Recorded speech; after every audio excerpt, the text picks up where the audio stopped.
તો લોકસભામાં પ્રિયંકા ગાંધી સંબોધિત કરી રહ્યા છે।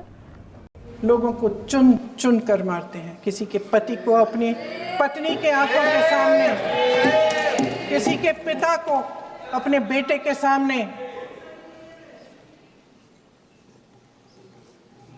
चुन चुन कर 26 लोगों को मार डालते हैं। शुभम की पत्नी घबराकर वहां से भागने की कोशिश करती है, अपनी जान बचाने के लिए जंगल की तरफ दौड़ती है। वहां पता चलता है कि तमाम लोग जंगल की तरफ दौड़े हैं और अपनी जान बचाने की कोशिश कर रहे हैं। कोई अपने बेटे का हाथ पकड़ के पहाड़ों पर घसीटता हुआ जा रहा है, कोई कश्मीरी घोड़े वालों और गाइडों की मदद लेते हुए चले जा रहा है। कोई रास्ता नहीं है, कोई तरीका नहीं है, लेकिन किसी न किसी तरह से शुभम की पत्नी के शब्दों में किसी ऐसी शक्ति ने हमको बचा कर रखा कि हमें किसी न किसी तरह से हम अकेले नीचे पहुंचे। और मैं उनके लफ्ज पढ़ना चाहती हूं, क्योंकि उन्होंने कहा कि इस पूरे समय जब 1 घंटे के लिए चुन चुन कर भारतीय नागरिकों को मारा जा रहा था, इस पूरे समय उसे एक सुरक्षाकर्मी नहीं दिखा, एक सैनिक नहीं दिखा।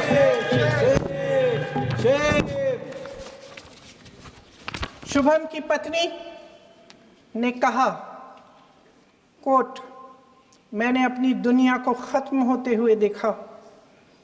अपनी आंखों के सामने एक सिक्योरिटी गार्ड नहीं था।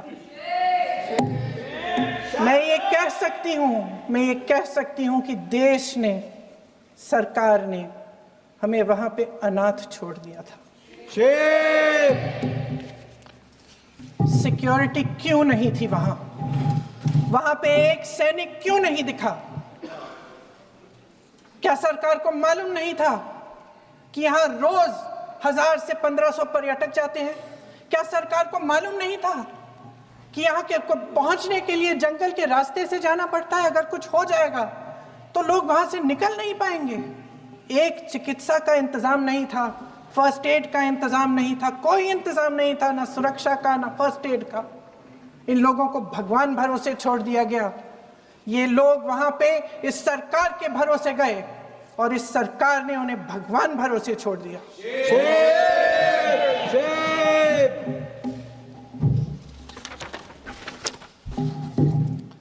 मैं पूछना चाहती हूं, ये किसकी जिम्मेदारी थी?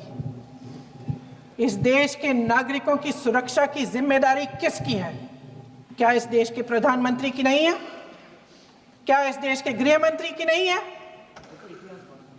क्या इस देश के रक्षा मंत्री की नहीं है? क्या एनएसए की नहीं है? अध्यक्ष महोदय, पहलगाम हमले से सिर्फ 2 हफ्ते पहले हमारे गृह मंत्री महोदय जी कश्मीर गए थे। किस लिए गए थे? जो सुरक्षा की व्यवस्था है इसको देखने के लिए गए थे, इसको रिव्यू करने के लिए गए थे। और उन्होंने वहां कहा कि आतंकवाद पर विजय प्राप्त हुई है।